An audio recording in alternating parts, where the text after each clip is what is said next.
नमस्कार मित्रांनो, स्टार प्रवाह वाहिनीवरील लग्नानंतर होईलच प्रेम या मालिकेच्या येणाऱ्या भागात आपण बघणार आहोत की अखेर नंदिनी समोर जीवा आणि काव्याची लव्ह स्टोरी येणार आहे। आता तिला समजणार आहे की जीवा आणि काव्याचं एकमेकांवरती प्रेम होतं म्हणून, आणि आता ती काव्याला जाऊन विचारणार आहे की तुझं खरंच जीवावर प्रेम आहे का। तर काव्या लगेच नंदिनीला खरं खरं सांगून टाकते आणि म्हणते की हो, माझं खरंच जीवावर खूप प्रेम आहे आणि जीवासुद्धा माझ्यावर खूप प्रेम करतो। ताई प्लीज मला मदत कर, तूच मला यातून बाहेर काढू शकतेस आणि तरच आपण सगळेजण सुखी राहू। नंदिनी काव्याचं बोलणं ऐकते आणि तिच्या रूममध्ये जाते आणि तिथेच बेडवर जीवा बसलेला असतो। त्याला विचारते की जीवा, तुमचं खरंच काव्यावर प्रेम होतं का। तर जीवा तिच्याकडे आश्चर्याने बघतो आणि तिला म्हणतो की नाही।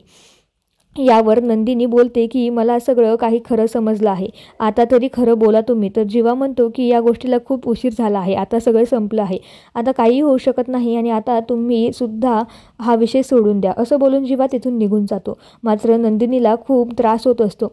आता हे सगळं जे असतं ते ऐकल्याच्या नंतर नंदिनी जीवाला घटस्फोट देण्याचा निर्णय घेते आणि तिचा निर्णय ती घरच्यांसमोर देखील सांगते।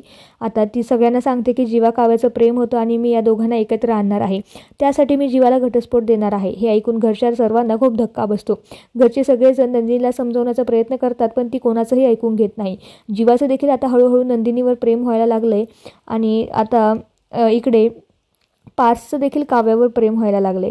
पण आता जीवा जो आहे तो नकार देतो डिवोर्स घेण्यासाठी। त्यामुळे आता या दोघांचा काही डिवोर्स होणार नाही, परंतु आपल्याला असं दाखवण्यात येतं की या दोघांचा डिवोर्स होईल वगैरे वगैरे वगैरे। खूप चॅनलवाले देखील सांगतायत, पण असं काही होणार नाही, कारण की हे दोघं शेवटपर्यंत यांची जोडी असंच राहणार आहे की नंदिनी आणि जीवा आणि पार्थ आणि काव्या ह्या अशाच दोघांच्या जोड्या राहणार आहे। त्यामुळे तुम्हाला ही मालिका आवडते का हे आम्हाला कमेंटमध्ये कळवायला विसरू नका। धन्यवाद।